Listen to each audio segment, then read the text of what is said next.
Hi, I'm back again. We've got another little video for you, some more tips. So one of the problems that Sky's person's having is working with the harness with Sky. So she wears a harness and it helps when she's walking outside, stops her pulling and putting pressure on her neck. There's lots of different types of harnesses. Some harnesses are better made than others, so you should research the type of harness that you use before you get one. And so we're just going to ask Sky's owner what Sky normally does around the harness. So let's just face this way.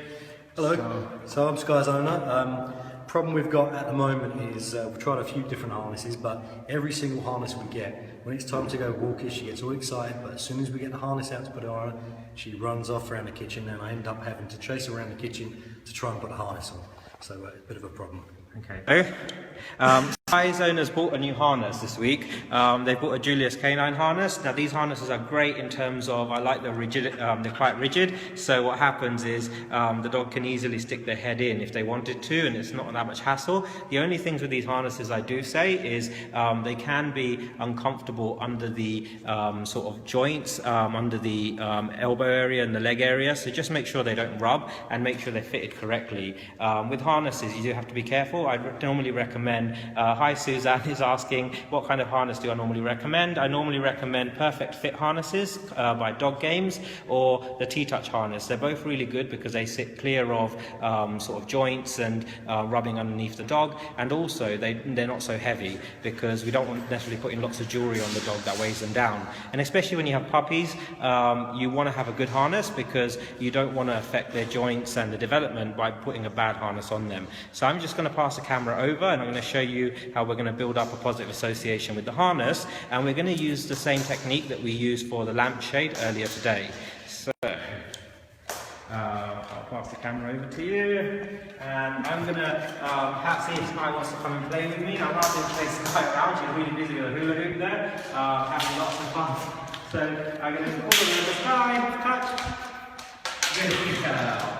And give her a little treat, and I'm not going to hide the fact I've got the harness. Good girl. So she looked at me for the next treat. Now rather than beg her to work with me, so rather than saying Sky, Sky, Sky, and then trying to get her attention, I'm just going to use the consequences to drive her behaviour. So if she does pay attention to me, I'm going to try and reward her and make it more likely that next time she wants to pay attention.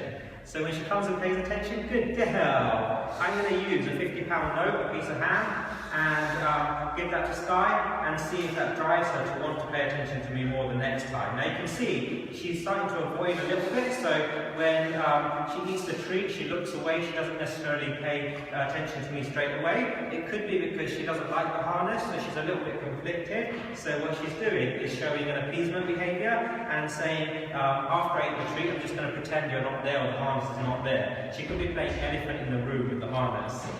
So I'm going to let her look around, and I'm going to let her have the choice to disengage. If she wants to walk away, she can, and I'm going to let her choose to come and interact with me. And so it's my job to use the treats and the reinforcement, good girl, to use the reinforcement in a way that she wants to engage and stay with me. Now if your dog doesn't like the harness, initially don't take it on near them, good girl. Don't necessarily try and put it on, just hold it still and reward the dog for being close to you. And so, good girl, very nice. Now, you see, because I give her the choice, when she's looking away, I don't gag her to look at me. I drive her behaviour through consequences of the treats. Good girl. And I let her look around. Good girl. And she pays attention. I'm going to reward her for that. And then I'm going to move the harness a little bit. Good girl. And then give her a treat.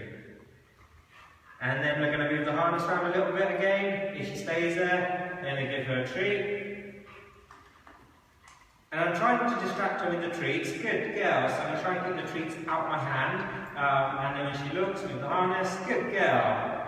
Give her a treat. Now if she seems quite happy with that, I'm going to take the harness and try a touch with her. So I'm going to have my closed hand. I'm going to pop it through the harness. Touch. Good girl. Touch. Good girl.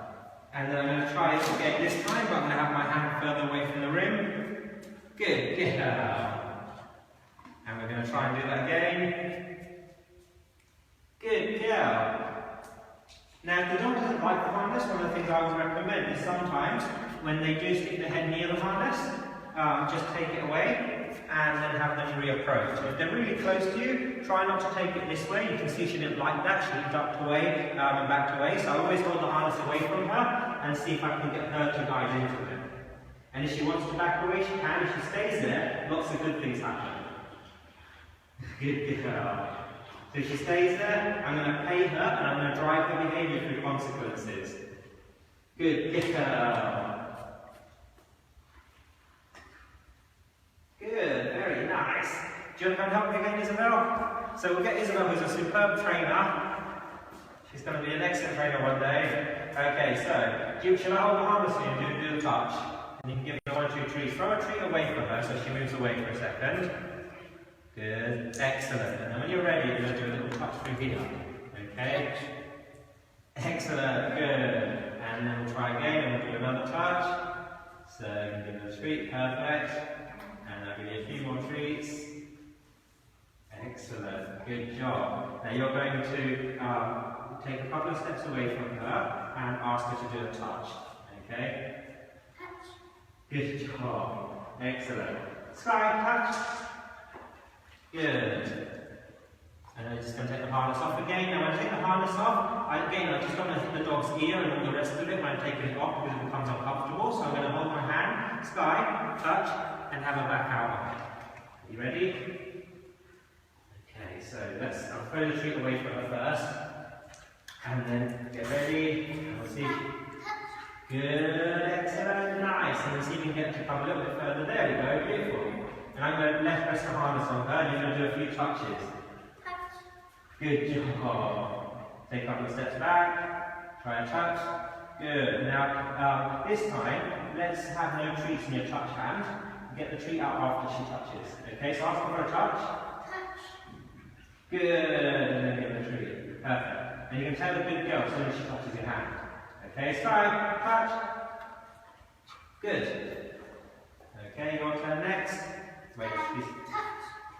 Excellent. Okay, sky, touch. Good.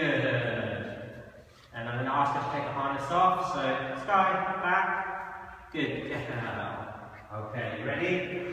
Okay, do you want to try and get to put it on? So you're going to hold your harness with that hand, the treats in this hand, and do a touch. Okay, hold it a little bit lower so she can stick her head in, and throw a treat away from her so she's away. There we go, perfect. Let's hold it out this way, and then hold this hand here. Perfect. Excellent. Gently put the harness on her back, and then give her a treat. Good. And then you can ask her to do a touch. Good girl. Sky, touch. Perfect. And I'm going to ask her to take it off again. Good girl. So just remember, give them patience. Now, that little shake off can be a sign of a little bit of, oh, that was a little bit stressful. Or it could just be, I had something on my back, I didn't like it, so I just shake it off. Now notice, she's coming back and going, let's do more. And that's when I'm going to hold the harness down. So rather than call her now when she's away from us, I'm going to wait for her to come.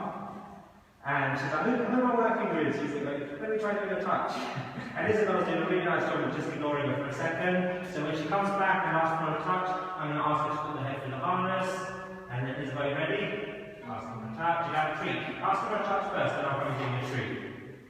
Good. There we go. Perfect. You're going to try doing it back away. So hold the treat in your hand. Take hold of the harness with one hand. And then show me your hand and say touch and move the hand back. Good. And let's try this time. Lift the harness up a little bit. Good. And take your hand back here so she has to back away from it. Good. There we go. There we go. Perfect. Excellent. Okay. Should we do one more? And so wait for her to come back rather than chase her around the room. When she comes back, if she wants to be with us. If she needs to have a little break, she's just walking over to have a drink of water, which is great. So when you're training, you should always make sure dogs have a source of water that they feel comfortable with, because you're having lots of treats. She's like, there's not enough water in there, can you top it up? So we'll top the water up for her as well. Yeah.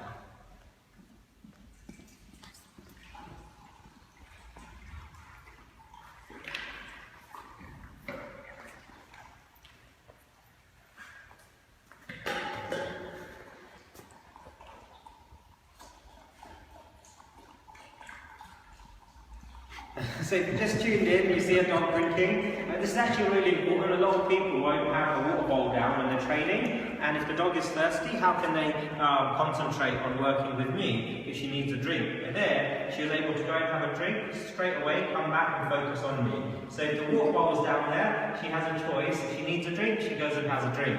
And notice, if I'm not commanding her all the time, if she's thirsty, she can go and have a drink. If you're itchy and I say stand still, you're not going to want to concentrate because you're itchy, you need to scratch the itch. Same with her, she needs to go and have a little drink, she can do that. When she's ready, she'll be like, I'm ready to play now. Do you want to know through your harness? You have to put your head through, let's try again. Good, yeah. Excellent. So we'll leave it there, and we'll thank Sky and the people for letting us work with her and share this information with you. So I'll see you guys on my next live feed. You can click the follow button to follow the videos and know when the live feeds are happening. See you later.